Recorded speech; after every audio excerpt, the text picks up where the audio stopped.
نحمده ونصلي على رسوله الكريم أما بعد فأعوذ بالله من الشيطان الرجيم بسم الله الرحمن الرحيم إن الله يحب التوابين ويحب المتطهرين صدق الله العظيم وصدق نبي الأمين المكين الكريم ونحن على ذلك لمن الشاهدين والشاكرين والحمد لله رب العالمين۔ درود پاک پڑھ لیں۔ اللہم صلی علی سیدنا و شفیعنا و مولانا حبیبنا و بارک وسلم، صلو علی الحبیب صلی اللہ تعالی علیہ وسلم۔ محترم سامعین کرام، آج میں پھر سے ایک نئے عنوان کے ساتھ آپ سب سامعین کے بیچ آیا ہوں۔ آج میری تقریر کا عنوان پاکی اور صفائی ہے۔ امید کرتے ہیں اللہ تبارک و تعالیٰ سے کہ اللہ تبارک و تعالیٰ مجھے قرآن و حدیث کی روشنی میں آپ تک بات پہنچانے کی توفیق عطا فرمائے اور ہم سب کو مل کر اس پر عمل کرنے کی توفیق عطا فرمائے۔ خطبہ مسنونہ کے بعد میں نے قرآن پاک کی ایک آیت کریمہ تلاوت کرنے کا شرف حاصل کیا۔ اللہ پاک ارشاد فرماتا ہے، ان اللہ یحب التوابین، ان اللہ یحب التوابین، کہ اللہ توبہ کرنے والے کو پسند کرتا ہے۔ وَيُحِبُّ الْمُتَطَهِّرِينَ، اور پاک رہنے والے کو اپنا دوست رکھتا ہے۔ یعنی یہ دو صفت جس کے اندر ہے، یہ دو کوالٹیز جس بندے کے اندر ہے، اس بندے سے اللہ تبارک و تعالیٰ بڑا محبت اور لاڈ رکھتا ہے۔ ایک کیا کہ ایک تو اللہ کے سامنے سرنڈر کر دے کہ یا اللہ مجھ سے گناہیں ہو گئیں، ہم آپ سے اپنے گناہ کی معافی چاہتا ہوں۔ ایک تو توبہ کرنے والا، دوسرا وہ جو اپنا تن اور من دونوں پاک رکھے، اپنا ظاہری بھی اور اپنا باطنی بھی۔ یاد رکھیں کہ پاکی اور صفائی سے مراد صرف ظاہری نہیں ہے۔ طہارت دو طریقے کا ہے، ایک تو ظاہری اور ایک ہے باطنی۔ یہ دونوں طرح کی پاکی کی بات یہاں ہو رہی ہے کہ پاکی اور صفائی رکھنے والے کو اللہ پاک اپنا دوست رکھتا، اپنا محبوب رکھتا ہے۔ آپ اگر دیکھیں تو اللہ تبارک و تعالی جب کسی انسان کو زمین پر بھیجتا ہے، ماں کے پیٹ سے، کوکھ سے جب بچہ جنم لیتا ہے تو سب سے پہلے اس کو غسل کرایا جاتا ہے، اس کو نہلایا دھلایا جاتا ہے، اور اسی طریقے سے جب دنیا سے رخصت کر جاتا ہے تو پھر بھی اس کو پاک اور صاف کر کے اچھے کپڑے میں کر کے اس کو سپرد خاک کر دیا جاتا ہے۔ تو یہ اسلام کا صفت ہے۔ دیکھیں آج ہمارے معاشرہ میں اور ہر جگہ جو پاکی اور صفائی، اور ہمارے ملک کے حکمران جو ایک صفائی کا ایک ابھیان جو چلا رہے ہیں، تو اپنے بچوں کو صرف یہ نہ سکھائیں کہ پاک صاف رہنا ایک اچھی بات ہے، ساتھ ہی ساتھ آپ اسے بتائیں کہ دیکھو ہمارے دین اسلام میں پاکی اور صفائی ایک اہم فریضہ ہے، جبکہ اللہ کے رسول کریم صلی اللہ علیہ وسلم نے فرمایا، یہ حدیث کی روایت ہے صحیح سند کے ساتھ میں، حضور نے فرمایا الطہور شطر الایمان، کہ طہارت جو ہے وہ نصف ایمان ہے، آدھا ایمان ہے۔ جیسے کہ اسلام میں بڑی عبادت کیا ہے؟ نماز پڑھنا، اس کے لیے وضو اور پاکی کیا ہے؟ یہ شرائط ہے۔ اسی طریقے سے قرآن پاک کی تلاوت کرنا، قرآن پاک کو پکڑ کے چھو کر کے پڑھنا، یہ بھی کیا ہے؟ اس کے لیے بھی شرط ہے۔ اللہ پاک نے فرمایا لا یمسہ الا المطہرون، کسے پاک ہی لوگ چھوئیں گے، ہے نا؟ تو یاد رکھیں یہ پاکی اور صفائی کیا ہے؟ دین کا ایک اہم فریضہ ہے۔ اگر دیکھا جائے تو کہ پورا کا پورا دین ہی پاکی اور صفائی ہے۔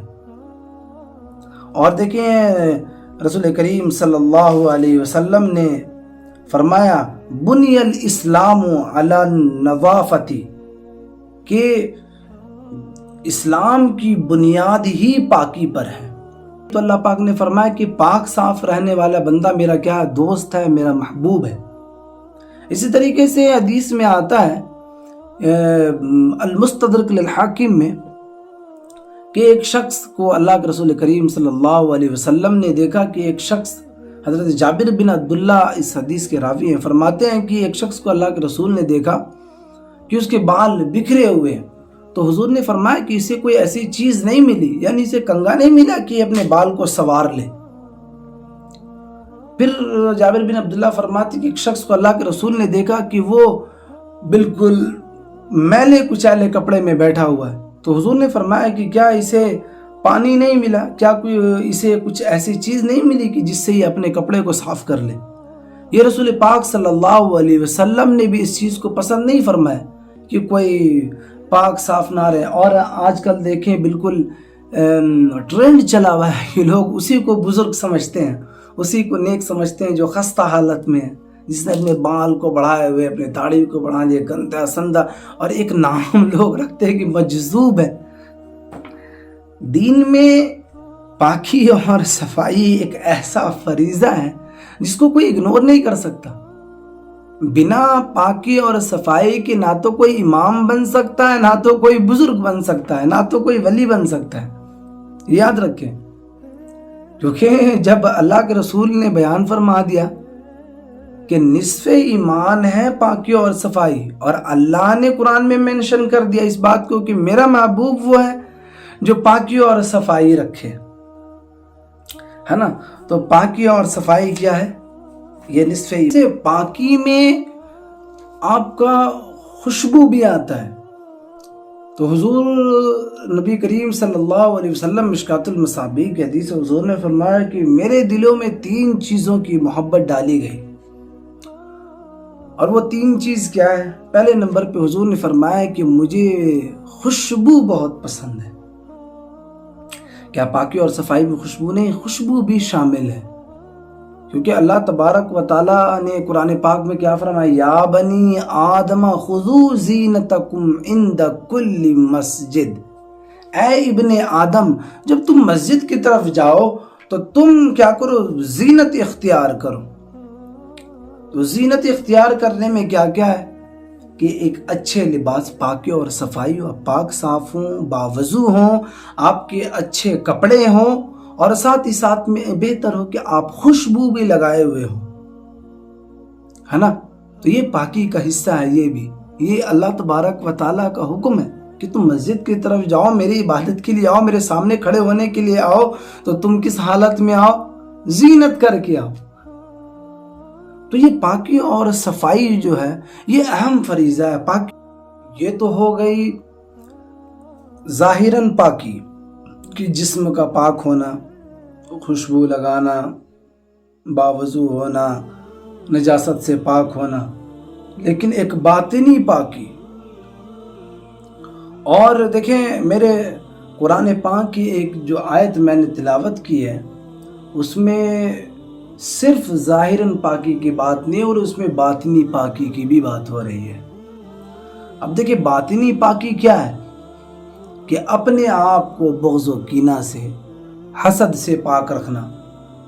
بغض کیا ہے کہ انتہائی قسم کا کسی سے دشمنی رکھنا، اس کو بغض کہتے ہیں۔ اللہ کے رسول کریم صلی اللہ علیہ وسلم ہمیشہ دعائیں فرماتے، کیا دعا فرماتے؟ اللہم طہر قلبی من النفاق، اے اللہ میرے دل کو نفاق سے پاک کر۔ یہ کیا ہے؟ یہ باطنی پاکی۔ جبکہ اگر آپ دیکھیں رسول کریم صلی اللہ علیہ وسلم کے دل میں نفاق کا نقشہ جم نہیں سکتا تھا، لیکن پھر بھی یہ دعا کرتے امت کو میسج دینے کے لیے کہ تم بھی یہ دعا کرو، تم بھی اللہ سے یہ دعائیں کرو کہ اللہ تبارک و تعالی ہمارے دل کو حسد سے پاک رکھے، نفاق سے، منافقت سے پاک رکھے۔ رسول کریم صلی اللہ علیہ وسلم نے فرمایا کہ بغض و کینہ ایسا ہے جیسے کہ تمہارے ایمان کو مونڈ دے، وہ جیسے استرا سر کے بال کو مونڈ دیتا ہے نا، ویسے ہی ایمان کو تمہارے مونڈ دے، ایسا ہے۔ اور اللہ کے رسول کریم صلی اللہ علیہ وسلم نے ایک حدیث میں آتا ہے کہ حضور نے فرمایا کہ ایک دوسرے سے بغض و کینہ مت رکھو، ایک دوسرے سے حسد مت رکھو، آپس میں بھائی بھائی بن کر رہو۔ اور دوسرا کیا؟ حسد۔ حسد کیا ہے؟ حضور نے فرمایا کہ حسد ایسا ہے جیسے کہ تمہارے نیکیوں کو حسد ایسے کھا جاتا ہے جیسے کہ آگ لکڑیوں کو کھا جاتی۔ بالکل اس طریقے سے کسی سے اگر حسد رکھتے ہیں تو آپ اپنی نیکی کو آپ کیا کر رہے ہیں؟ بالکل آپ جلا رہے ہیں اپنی نیکی کو۔ اور حسد اور کینہ اور بغض رکھ کے کچھ ملنے والا نہیں ہے۔ اسی طریقے سے کسی کے چغلی کرنا، تو یہ بھی کیا ہے؟ باطنی ناپاکی ہے یہ، کہ آپ کسی کی چغلی کر رہے۔ چغلی کرنا کیسا؟ حضور نے فرمایا چغلی کرنا ویسا ہے جیسے کہ اپنے سگے مردار بھائی کا گوشت کھانا۔ چغلی یہ ہے۔ اور اللہ تبارک و تعالیٰ نے چغلی کرنے سے منع فرمایا۔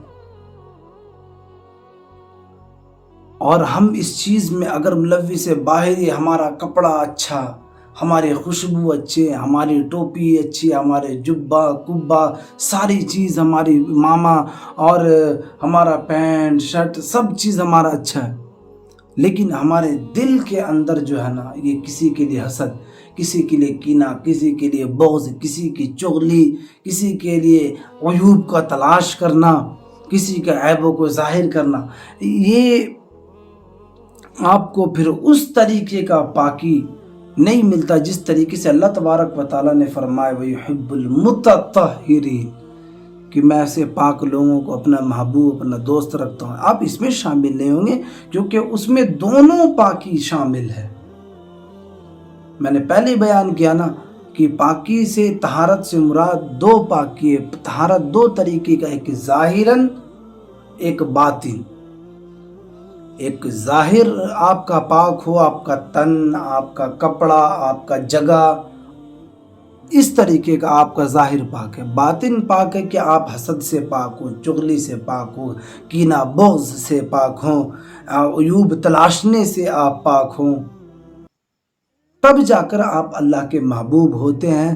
تو آپ یاد رکھیں دونوں چیزیں کیا لازم و ملزوم ہیں، ظاہراً پاکی بھی اور باطناً پاکی بھی۔ یہ دونوں اگر آپ کے اندر پیدا ہوتا ہے، آپ نے کوشش کرنا ہے کہ دونوں چیز ہمارے لیے، ہم دونوں چیز کر سکیں۔